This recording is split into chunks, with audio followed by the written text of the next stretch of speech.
Hi, good morning. It's Zenrik, your makeup queen. For today's video, I decided to talk about my life experiences and basically my trans experience, because if you're new here, I'm trans, lo and behold, male to female, and with that comes a lot of stories, sissies. And I'm also going to be doing my makeup too at the same time. I'm going to do very wing cut crease inspired by the transgender flag. Okay, so I've already done my brows and also primed my lids using the Anastasia Beverly Hills primer. Okay, by the way, I'm not going to be diving in with the makeup that I'm using or like the technique that I'm going to be using. I'm just going to do my makeup and talk to you about my experiences.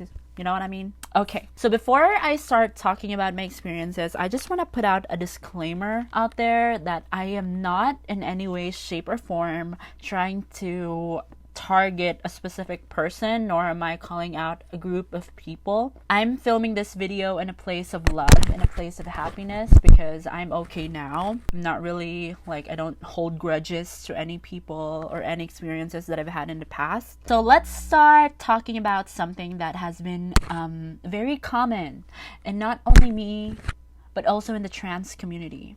Okay, so if you don't know, it is very common in the trans community, I mean also in the whole LGBT community, to be pocketed by your partner. Just a little bit of information, if you don't know what pocketing is, it's basically when you have a partner, right? To really cut it short, it's when your partner doesn't want the people close to him to know about the relationship that he has or she has with you. Now, this is very common in the trans community because of toxic masculinity and also the idea of being ashamed for dating trans girls because it can quote unquote make you gay, which is not the case, by the way. And I myself have experienced this with past relationships that I had. I basically have called them out for it, asked, hey, what's wrong? Why does no one know about me? Why are we so hidden? You know what I mean, right?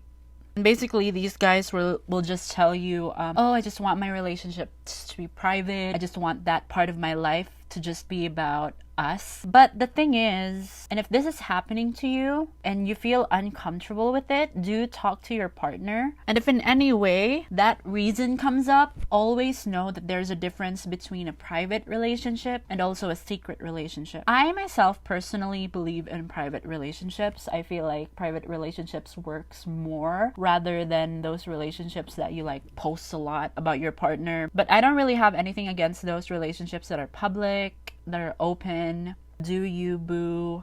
But for me personally, I believe in private relationships. But when you say private relationships, some people know that you guys are dating. Maybe some family members, some of your friends, or maybe just a random person in your life that you actually really trust. Now, secret relationships, on the other hand, nobody knows you exist. And that is very mentally draining for me personally. And I don't judge those people who actually like having secret relationships, but for me personally, I just don't see the benefit of it, especially for someone like me who is very insecure, who has self-doubts. Because what happens if your partner doesn't want to talk about you or keeps you a secret, you will doubt yourself, and then you'll start asking yourself, oh, is there something wrong with me? Am I doing something wrong? Do I look different? And to tell you honestly, sis, no, there's nothing wrong with you. And if you are ever on that situation where you feel, oh, should I keep going on with this and just endure the pain of being hidden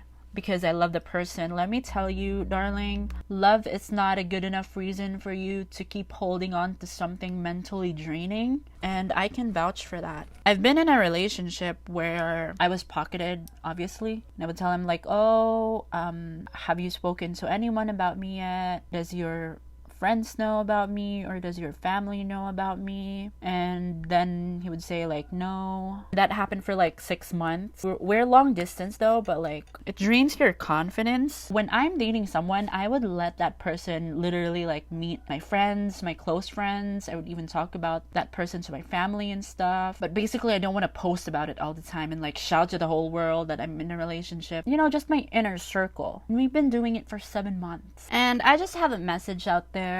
Maybe if you're a guy or a girl and then you're planning to date transgender people, hiding them or pocketing them, keeping them on the DL is probably the worst thing that you can ever do to that person. Well, maybe there's like some other trans girls out there that wants to be hidden and stuff. And I don't care who you are. I don't care if you're old. I don't care if you're trans. I don't care if you're gay, you're lesbian, you're black, you're white, you're Asian. Nobody deserves to be hidden. Nobody deserves to feel that their partners are insecure of them because, one, you're perfect. I don't care what anybody has to say about you. You're perfect just the way you are. And someone out there's gonna appreciate that. Someone will. And if you are in a relationship, by the way, and you feel like your partner is pocketing you, always know how to communicate and always know to tell your partner how you feel. And basically, if your partner doesn't do anything about it, then I don't think that's a good idea for you to stay in that relationship. Never compromise on something that's gonna make your self-esteem low or something that would literally destroy your confidence because it's not worth it. The thing is, your partner hears you, and it's really up to him or her if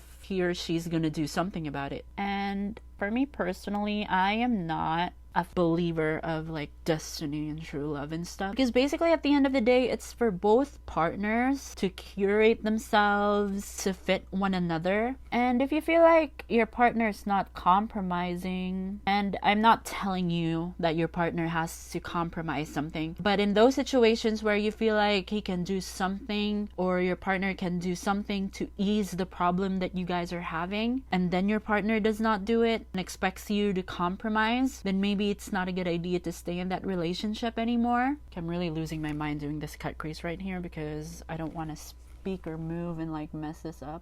For aspiring pappies out there who wants to date transgender people, just know that it's not a good idea to pocket them because they already go through a lot of bullshit. They already have to fight for who they are with their family members, the general public, even their schools and colleges. And you as a partner should be the one validating your partner's needs and basically making your partner feel like, oh, I'm enough. Oh, I'm worth it. And I'm also not telling trans people out there to depend on your partner for validation, because you should know how to validate yourself because you a bad bitch. Always know that you a bad bitch, okay? And know how to validate yourself. But if your partner triggers you and making you feel like, oh, you're not worth shit, just know that that's not true. You're perfect, sweetie. Don't ever think otherwise. Okay guys, so this is what the eyeshadow looks like so far. Okay, so let's move to the next topic, which is my school experience. Basically in my last video, I explained about like my high school experience, which was not really that bad. I mean, it was just like proper haircuts and stuff like that. I didn't really care about it. But I want to mainly talk about like my college experience. Back in college, obviously, because it's a college experience. Duh. So the Philippines might seem like a country that's very free when it comes to LGBT community, to the trans community, gay community, but it's really far from that, from my experience. People here are still not very accepting about gender expressions, and same goes to universities and colleges. I'm a very open person when it comes to my gender expression. Like, I'm always open to it. I'm very proud of who I am. And basically, I go to school serving looks every day. And then I joined this organization that shall not be named. At first, I was like, fine. I was so motivated. I was like, yes, I'm gonna get all the extracurricular activities and I'm gonna be like a good student.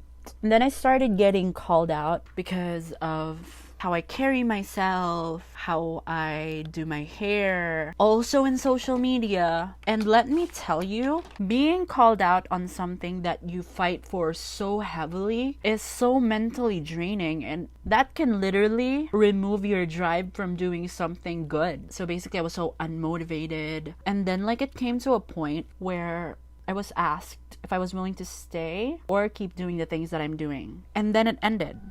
I'm a free baby. You know what I mean? You know what I mean? Yeah. Oh, and by the way, I don't hate people that I worked with in that organization. They're basically my family. But yeah, most people from my organization, like, I still love them. I still like go out with them, and I still consider them my friends at this very moment. Okay, so the past few days, the past few weeks actually, haven't been feeling well. I'm at a very, like, I would say one of my lowest point of my life. I don't really want to like talk about it a lot. I've just been feeling so alone, basically less motivated to do stuff. The very reason why I do YouTube is because I love makeup and I want to have it as an escape from my reality, you know? So during this past few weeks, I've came to a realization that you would know who's really there for you when you're really down, because basically when you're all happy and stuff, like everyone's gonna be there and like laugh and gag at everything. But like when you are feeling down and stuff, like very less people's gonna actually check in on you and like ask you, oh, how you're doing, and are actually willing to listen to you. Because at the moment, I've told some people about how I'm feeling and I can only talk to one. That speaks volume. Jay, if you're watching this right now, thank you. You're my ride or die. You a bad bitch. Thanks for staying with me even though I'm all over the place. I really appreciate it. I love you. Okay, so basically in my friend group, I'm the one that's basically making everyone laugh. Basically, I'm the clown, you know? And I do really like making people laugh, but also on the flip side of things, I also feel like it's really hard for me to open up to them because I feel like they're so used to seeing me really happy that when I feel like I talk about sad stuff, I don't really know how they feel or if they'd feel okay about it. So that's why I find it kind of difficult for me. I don't know if you guys feel that.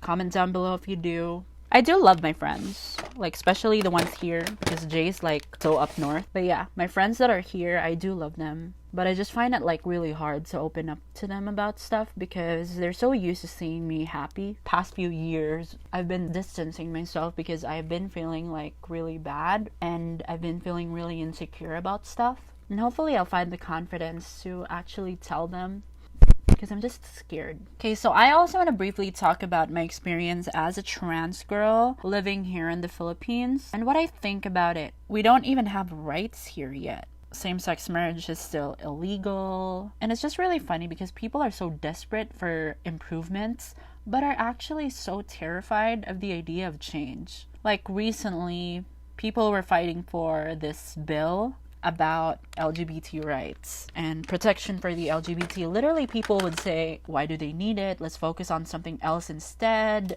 They're already covered by human rights. Well, the thing is, sis, straight kids don't go through bullying like gay kids do. It happens to adults too. And knowing that there's no protection against those people that have ill will towards the LGBT community, it's just really terrifying in a way.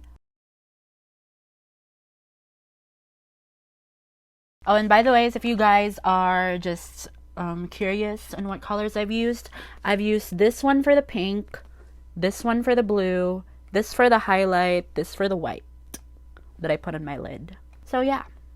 And also a little bit of this in the inner corner just to like blend everything out. But that's basically it. I'm just gonna do my lashes, my lipstick, and finalize this look, and I'm gonna be right back. Okay, so this is the finished look, you guys. You can tell me anything else, but you can't tell me this makeup ain't cute. This is very popsicle ice cream summer vibes. I'm kind of living for it. This is the finished look, and again, this video is not coming from a place of hate and anger. I filmed this video because I just want to like document a part of my life and being able to like look at it back in the future and then let the feelings all roll back in. It's just very nostalgic, you know what I mean? But yeah, so basically what I've learned from being trans so far is that the only person that could literally make you feel better is yourself. Don't depend it on anyone else. Be confident in who you are. Keep the people in your life that gives you positivity and remove those who gives you negativity. Obviously. I'm so smart. But yeah, hope you guys love this makeup look so much. I think it's one of my favorite makeup looks that I've ever done so far because I'm so bad at makeup. Hope you guys like and subscribe, and do click the notification bell if you want to see videos that I'll be filming in the future, because I am planning to be consistent on YouTube now and I want to make this like my priority, if you know what I mean. But yeah, thank you so much for watching, and always remember that you're perfect and you're a bad bitch. Bye, Gorge!